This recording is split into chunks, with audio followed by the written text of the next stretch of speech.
ప్రభువైన యేసుక్రీస్తు నామములో ఈ రోజున మరి కార్యక్రమాన్ని వీక్షిస్తున్నటువంటి మీ అందరికీ కూడా ప్రభువైన యేసుక్రీస్తు నామములో వందనాలండి. అందరూ బాగున్నారా? ఓకే, అందరూ బాగున్నారని మీ అందరి కోసం నేను ప్రార్థిస్తున్నాను. మరి ఇలాగా దేవుడు ఈ వాక్యాన్ని పంచుకోవడానికి సహాయం చేస్తున్న విధానాన్ని బట్టి, దేవుడు చూపినటువంటి ఆ గొప్ప కృపను బట్టి నేను దేవుడికి ఎంతగానో కృతజ్ఞతాస్తుతులు చెల్లిస్తాను. ఈ రోజున మనం ఒక కొత్త విషయాన్ని జ్ఞాపకం చేసుకుందాం. అంటే కొత్త విషయం అంటే నేనేదో కొత్త విషయాలు నేను చెప్పట్లేదు, కానీ చెప్పిన విషయాలే, అంటే కొన్ని మీకు తెలిసిన విషయాలే నేను మీకు జ్ఞాపకం చేస్తున్నాను అనుకోండి. ఈ రోజున మనం చూడండి, లోకారాసిన సువార్త 15వ అధ్యాయంలో కొన్ని విషయాలు మనం జ్ఞాపకం చేస్తాను.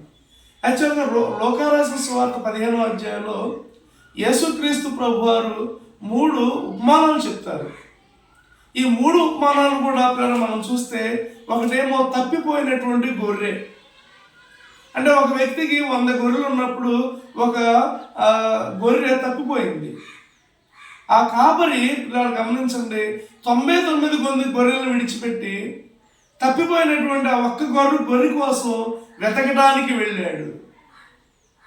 అలాగే పోగొట్టుకోబడినటువంటి నాణ్యం అనేది ఇంకొక ఉపమానం దేవుడు చెప్తాడు అనమాట. అంటే ఒక స్త్రీ ఒక నాణ్యం పోగొట్టుకుంది, మళ్ళా ఆ నాణ్యం దొరికినప్పుడు ఆవిడ సంతోషించింది.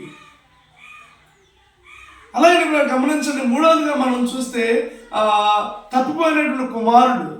అంటే కుమారుడు తండ్రికి లోబడక, తండ్రిని తిరస్కరించి తండ్రి దగ్గర నుంచి వెళ్ళిపోయి మరలా తాను తిరిగి తండ్రి దగ్గరికి వచ్చినప్పుడు తండ్రి సంతోషించాడు అనేది మనకు అర్థమవుతుంది.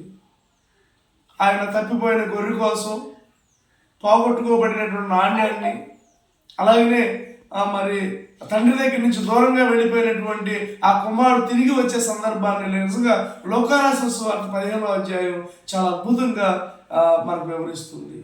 ఈ రోజున పిల్లలు గమనించండి, ఒక విషయాన్ని నేను మీకు ఎక్స్ప్లెయిన్ చేయాలనుకుంటున్నాను. అదేంటంటే, తప్పిపోయినటువంటి కుమారుడు చూడండి, తండ్రికి వ్యతిరేకంగా తాను ప్రవర్తించి తండ్రి దగ్గర ఆస్తి అంతా కూడా తీసేసుకొని, తండ్రి దగ్గర నుంచి సంపద అంతా కూడా లాగేసుకొని, తనకు రావాల్సినటువంటి వాటా అంతా తీసేసుకొని తన దూరదేశానికి ప్రయాణమై వెళ్ళి అక్కడ తన ఆస్తులు అంతా కూడా పోగొట్టుకొని తన సర్వం కూడా కోల్పోయిన తర్వాత తన ఒక పందుల యొక్క ఆ వ్యాపారం దగ్గరికి వెళ్ళి ఆ పందుల పొట్టుని తినడానికి రెడీ అవుతున్న సందర్భంలో తండ్రి గుర్తుకొస్తాడు. అయ్యో, నా తండ్రి దగ్గర నేను ఉంటే ఇవాళ నేను బాగుండేవాడిని కదా. సరే, అయిపోయింది. మరలా నా తండ్రి దగ్గరికి నేను వెళ్ళి క్షమాపణ కోరుకున్నాను. కనీసం నా తండ్రి దగ్గర ఒక కూలివాడిగా ఉండడానికి నేను వెళుతున్నాను అని నిజంగా తనకి బుద్ధి వచ్చి, తన రిపెంటెన్స్ అయి, తన పశ్చాత్తాపడి తండ్రి దగ్గరికి వచ్చి తాను పాపానంతా కూడా ఒప్పుకున్నట్లుగా మనం చూస్తున్నాం. చూడండి, ఒక వచనాన్ని నేను మీకు చెప్తాను. తప్పిపోయిన కుమారుడు తండ్రి దగ్గరికి వచ్చినప్పుడు తండ్రి చేసినటువంటిది మనం చాలామంది చెప్పే ఉంటారు. దూరంగా ఉండడం చూసి పరిగెత్తుకొని, ముద్దు పెట్టుకొని, కౌగిలించుకొని తన రమ్మని విందు చేస్తాడు. ఇవన్నీ చాలామంది చెప్పిన విషయాలు. అయితే ఈ రోజున మనం కొన్ని విషయాలు వీటిలో మర్మంగా చూద్దాం. చూడండి, లోకారాసిన సువార్త 15వ అధ్యాయము 22వ వచనాన్ని నేను మీకోసం చదువుతున్నాను.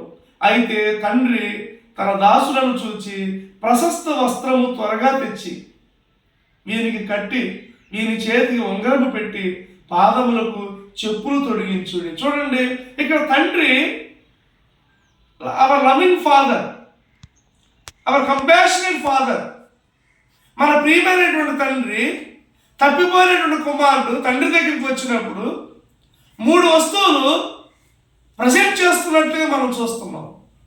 What is the meaning of the 3 things? మనం ఈ రోజున వాటిని చూద్దాం.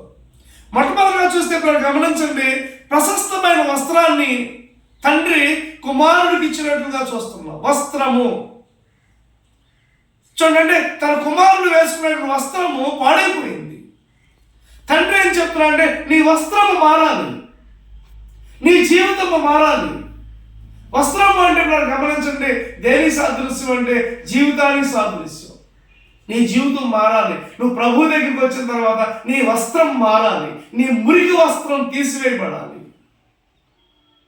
అయితే ఈ ఈ వస్త్రాలు ఏమని చూపిస్తుందంటే నీవు పాపివి కాదు, పరిశుద్ధుడవి. ఆమేన్. You are not a sinner, you are a saint. నీ ఎప్పుడైతే తప్పిపోయినటువంటి జీవితం నుండి నువ్వు ప్రభు దగ్గరికి వచ్చావో, you are not a sinner, you are a saint of God.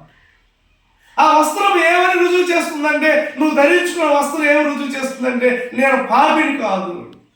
దేవుని మహాకృపను బట్టి, ఆయన కనికరాన్ని బట్టి, ఆయన శిలువలో కాల్చిన రక్తాన్ని బట్టి నేను పరిశుద్ధుడిని. I am not a sinner, you are not a sinner, we are not a sinners, you are a saint of God.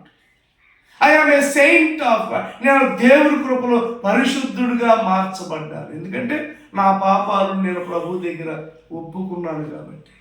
So తండ్రి తనకి వస్త్రాన్ని ఇచ్చాడు. అంటే తన అర్థం ఏంటంటే, తండ్రి దగ్గరికి వచ్చే ముందు కుమారుడు అనుకున్నాడు, నేను ఓ పనివాడిగా ఉంటాను, నేను పాపిని కదా అనుకున్నాడు. కానీ తండ్రి దగ్గరికి వచ్చిన తర్వాత తండ్రి వస్త్రాన్ని ఇచ్చాడు. అంటే ఆ వస్త్రం ఏం చూపిస్తుందంటే, you are not a sinner, you are a saint of God. ఆమేన్.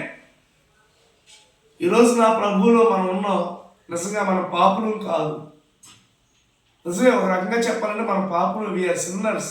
అందరూ కూడా పాపము చేసి దేవుడు అనుగ్రహించు మహిమను మనం పొందలేకపోతున్నామని రోమాపత్రికలో మనం చూసాం.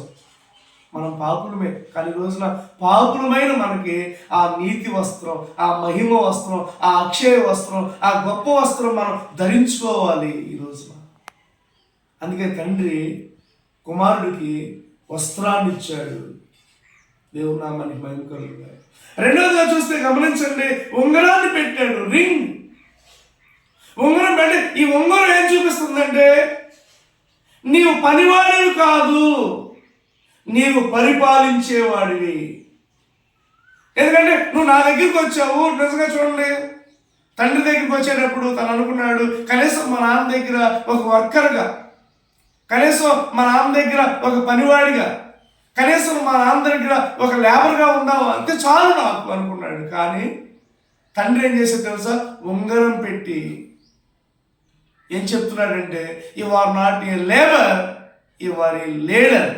ఏమే, you are not a labour, నీవు పనివాడు కాదు, నీవు పరిపాలించేవాడివి. అందుకని ఉంగరం పెట్టాడు. చూడండి, మనం ఉంగరం పెట్టడం దేనికి సాదృశ్యం అంటే అధికారానికి సాదృశ్యం.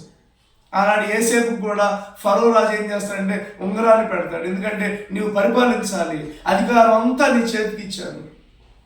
ఒక అనాథగా దిక్కుమాలిన స్థితిలో ఉన్నటువంటి తప్పిపోయిన కుమారుడు తండ్రి దగ్గరికి వస్తే ఒక మంచి రింగు పెట్టాడు తండ్రి. కారణం ఏంటంటే నువ్వు పనివాడు కాదు, you are not a labour, you are a leader. ఏమే, ఈరోజు అట్లా గమనించండి, మనము దేవుడు మనకు అనుగ్రహించడానికి గొప్ప కృప ఏంటంటే మనల్ని దేవుడు నాయకులుగా చేశాడు. ఎవరి మీద నాయకులుగా చేశాడంటే సంఘం మీద మనం నాయకులు. సంఘాన్ని పరిపాలించేవాడు, సంఘాన్ని చూసేవాడు, సంఘం కోసం ప్రార్థన చేసేవాడు. You are not a labour, you are a leader. అది గుర్తుపెట్టుకో. ఎందుకంటే దేవుడు నీకు వస్త్రాన్ని ఇచ్చాడు, దేవుడు నీకు ఉంగరాన్ని పెట్టాడు. కారణం ఏంటంటే దేవుడు యొక్క గొప్ప ఆ ప్రేమ మనకి కనబడుతుంది. దేవుడు స్తోత్రం కలుగుగాక. తర్వాత మూడవదిగా చూస్తే గమనించండి, ప్రశస్తమైన వస్త్రాన్ని పెట్టాడు, ఒక బంగారు ఉంగరాన్ని పెట్టాడు. మూడవదిగా చూస్తే చెప్పులు తొలగించాడు. అంటే చెప్పులు ఎందుకు ఇచ్చాడంటే ఆ రోజున బానిసలకి చెప్పులు ఉండవు, చెప్పులు లేకుండా ఉంటారు బానిసలు. అందుకనే కుమారుడు ఏమనుకున్నాడంటే నా తండ్రి దగ్గరికి వెళ్ళి ఒక బానిసగా ఉందాం, ఒక పనివాడిగా ఉందాం, ఒక కూలీగా ఉందాం అనుకున్నాడు. ఆ రోజున బానిసలకి చెప్పులు ఉండవు. అందుకనే తండ్రి ఏం చేస్తున్నాడంటే నీవు కూలివాడు కాదు, నువ్వు బానిసవు కాదు, నీవు నా కుమారుడివి, చెప్పులు వేసుకునే అర్హత నువ్వు కలిగిన వాడివి. అందుకనే చెప్పులు ఇచ్చాడు. ఎందుకంటే నీవు కూలివాడు కాదు, నీవు కుమారుడివి. You are not a slave, you are my son. ఏమే, నిజంగా తప్పిపోయిన కుమారుడు అనుకున్నాడు నా తండ్రి దగ్గరికి వెళ్ళి నేను స్లేవ్గా ఉందాం అనుకున్నాడు. కానీ నిజంగా దేవుడి కృప ఏంటంటే స్లేవ్గా ఉండాలని వచ్చినటువంటి వ్యక్తిని కుమారుడుగా చేశాడు. దేవుడు స్తోత్రం. We are not a slave, we are sons of God. దేవుని యొక్క కుమారులమై ఉన్నాం, దేవుని యొక్క కుమార్తెలమై ఉన్నాం, ఆయన యొక్క సంతానమై ఉన్నాం. కాబట్టి ఈ గొప్ప అర్హత దేవుడు మనకి ఇచ్చాడండి. మనం కూడా మనం పాపం చేసి తండ్రి దగ్గరికి వస్తే కనుక, తండ్రి దగ్గర రిపెండ్ అయితే కనుక, తండ్రి దగ్గర పశ్చాత్తాపం పడితే కనుక ఈ రోజున దేవుడు నీకు వస్త్రాన్ని ఇస్తాడు. అందుకని నీ మురికి వస్త్రం పోవాలి, నీవు మహిమ వస్త్రం ధరించుకోవాలి. ఆ వస్త్రం ఏం చూపిస్తుందండి? నీవు పాపివి కాదు, నీవు పరిశుద్ధుడివి. You are not a sinner, you are a saint of God. ఆ ఉంగరం ఏం చూపిస్తుందంటే నీవు పనివాడు కాదు, నువ్వు పరిపాలించేవాడివి. You are not a labour, you are a leader. మూడోదిగా చూస్తే ఆ యొక్క చెప్పులు ఏం చూపిస్తుంది అంటే ఇప్పుడు గమనించండి, నీవు కూలివాడివి కాదు, నీవు నా కుమారుడివి. You are not a slaver, you are my sun.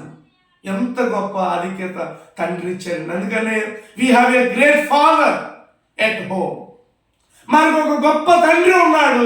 ఆ తండ్రి దగ్గరికి వెళ్తే దేవుడు మనం క్షమించి ఇటువంటి గొప్ప ఆధిక్యతలు దేవుడు మనకి ఇచ్చునుగాక. ఈ రోజున మనకు ఒక తండ్రి ఉన్నాడు, మనల్ని ప్రేమించే తండ్రి ఉన్నాడు, మనల్ని ఆదరించే తండ్రి ఉన్నాడు, మనల్ని కోరుకునే తండ్రి ఉన్నాడు, మన కోసం ఏదైనా ఇచ్చే తండ్రి మన కోసం నిత్యత్వంలో పరలోకంలో ఉన్నాడు. We have a great father at home. God bless you. దేవుడు మిమ్మల్ని దీవించి ఆశీర్వదించునుగాక. ఆమేన్.